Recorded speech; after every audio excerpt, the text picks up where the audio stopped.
Good evening friends.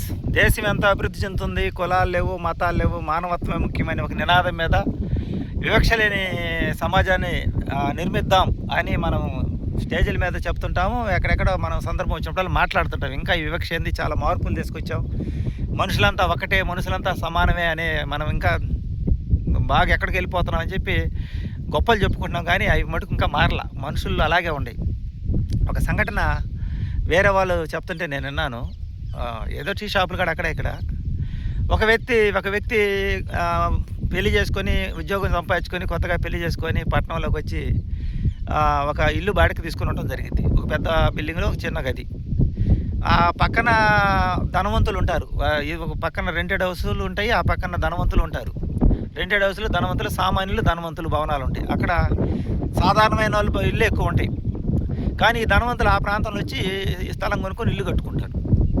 ఇప్పుడు వీళ్ళు వచ్చి కొనుక్కున్నదేమో సాధారణమైన వ్యక్తుల మధ్యలో, సామాన్యులు అతి సామాన్యుల మధ్యలో. వీళ్ళు కొనుక్కునేటప్పుడు అలాంటి ఏరియాలకు రాకూడదు కదా, మామూలుగా అన్ని కులాలు ఉండే కాడికి రాకూడదు.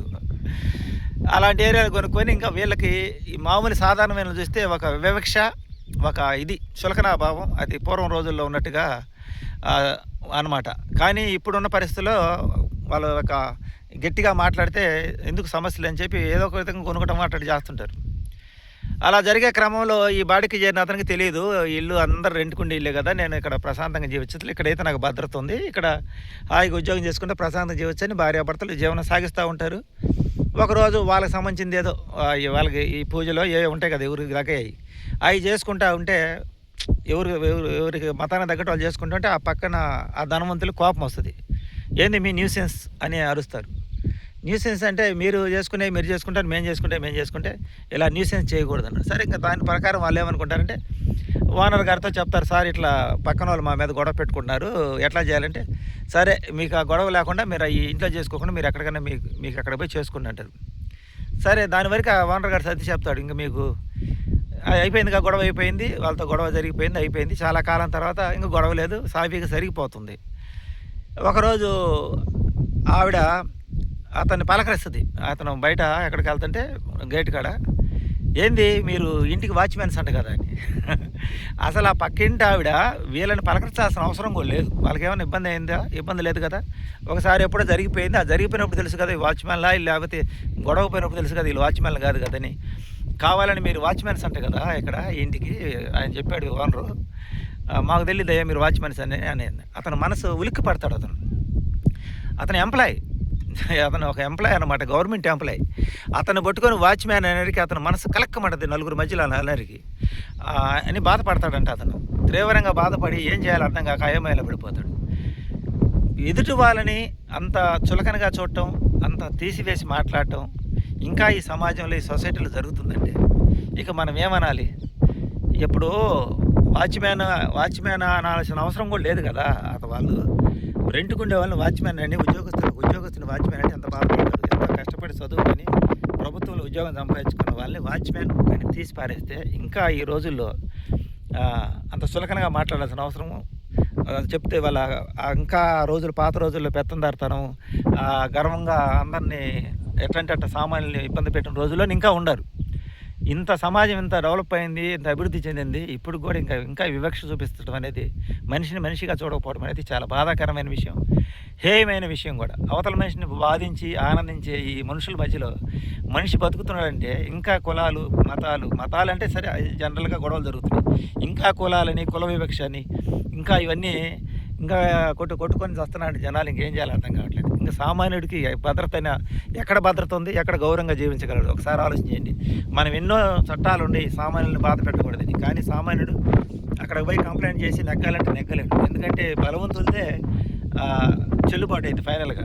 సామాన్యుడు ఇలా అవమానపడుతూ ఉండదు. ఇట్లాంటి అవమానాలు ప్రతిరోజులు ఏ గల్లీలోనో ఎక్కడోసారి జరుగుతుంది. సామాన్యుడు ధనవంతుడు పక్కన కానీ పోతుంటే భయపడతా బతకాల్సి వస్తుంది. పొరపాటున రెంట్కున్న ఆ పక్కన ధనవంతుడు ఇల్లు కానీ ఉంటే ఈ సామాన్యుడు ఒక పక్క ఓనర్లతో భయపడాలి, ఒక పక్క ఇళ్ళతో భయపడాలి. గజ వణికిపోతున్నాడు. ఇలాంటి పరిస్థితుల్లో, ఇలాంటి ఇదిలో సామాన్యులకు అవమానాలు ప్రతినిత్యం జరుగుతున్నాయి. ప్రతినిత్యం బాధ కలుగుతుంది, వేదన కలుగుతుంది. నేను ఏదో వీడియోలు చేస్తుంటే చాలామంది విమర్శిస్తారు. ఇది జరిగిన సంఘటన వేరే వాళ్ళు అనుకుంటే, టీ కొట్టు గట్ట అనుకుంటే విన్నా నేను. ఇంతకన్నా ఇంకా దారుణమైన పరిస్థితి అండి. ఒక ఉద్యోగస్తుని పట్టుకొని వాచ్‌మెన్ అని అడిగితే ఇంక అతనికి అంతకన్నా అవమానం ఏముంది? అంతకన్నా అవమానం ఏంది నలుగురిలో అలా అడగటం కరెక్ట్ కాదు కదా! దీన్ని ఏమంటారంటే కులగర్వమా? ధనగర్వమా? లేకపోతే ఇంకేదన్నా ఇంకా ఆ రోజులు పాత రోజుల్లో ఇంకా ఆ రోజుల్లోనే ఉన్నారు జనాలనేది మీరే ఆలోచన చేసుకోండి. ఇలాంటి సంఘటనలు ఇంకా జరుగుతున్నాయి. నా చిన్నతనంలో నేను స్కూల్‌కి పోయే రోజుల్లో ఇలాంటివి జరిగినాయనమాట. అప్పట్లో ఎక్కువ వీటి గురించే చెప్పుకుంటూ ఉండేవాళ్ళు. వాళ్ళని ఏదన్నా వాళ్ళకి ప్రతిసారి అవమానం జరుగుతూ ఉండేది. ఇప్పటికీ ఇంకా అవమానం జరుగుతుందంటే ఇన్ని ఉద్యోగాలొచ్చి వాళ్ళు బాగా ఉన్నత స్థాయిలో ఉన్నోళ్ళు కూడా స్థాయికి పోయినా కూడా వాళ్ళకి ఇంకా అవమానాలు జరుగుతున్నాయంటే ఇంకా మనం ఏం చేయాలి? మారాల్సింది చట్టాలు, శాసనాలు ఇవి చేయటం కాదు. మనుషుల్లో పరివర్తన రావాలి.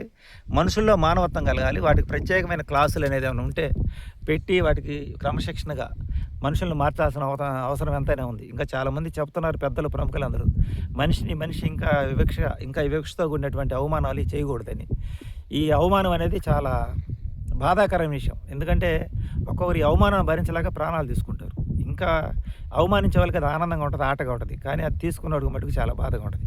ఎవరు తిండి వాళ్ళు తింటా, ఎవరు గుడ్డాలు కట్టుకుంటా పక్కనోడిని మనం అవమానంగా మాట్లాడటం, హేళనగా మాట్లాడటం, లేకపోతే పెత్తందారితనం చేయటం, ఇది ఎంతవరకు కరెక్ట్ అంటారు? కామెంట్ చేయండి. నచ్చితే లైక్ చేయండి, సపోర్ట్ చేయండి. థ్యాంక్ యూ బాబాయ్. ఇది మటుకు ఒక కథ, వేరే ఎక్కడో జరిగిన సంఘటన ఆధారంగా వేరే వాళ్ళు మాట్లాడుకుంటే ఇంకా ఇవి ఉన్నాయి అని చెప్పి నేను వీడియో చేయడం జరుగుతుంది. ఇది నాకు తెలిసింది కాదు.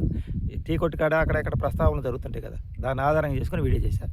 వీడియో నచ్చితే లైక్ చేయండి. ఇలాంటి మారాలని మనం అందరం కోరుకుందాం. మన సమాజం ఇంకా అభివృద్ధిలోకి ముందుకెళ్ళాలని, ఇంకా బాగుండాలంటే ఇలాంటివి ఉండకూడదు. ఇలాంటివి ఉన్నంతకాలం ఇంకా అదే ఆ 10% బాగుపడతారు కానీ 90% ఇబ్బంది పడతారు.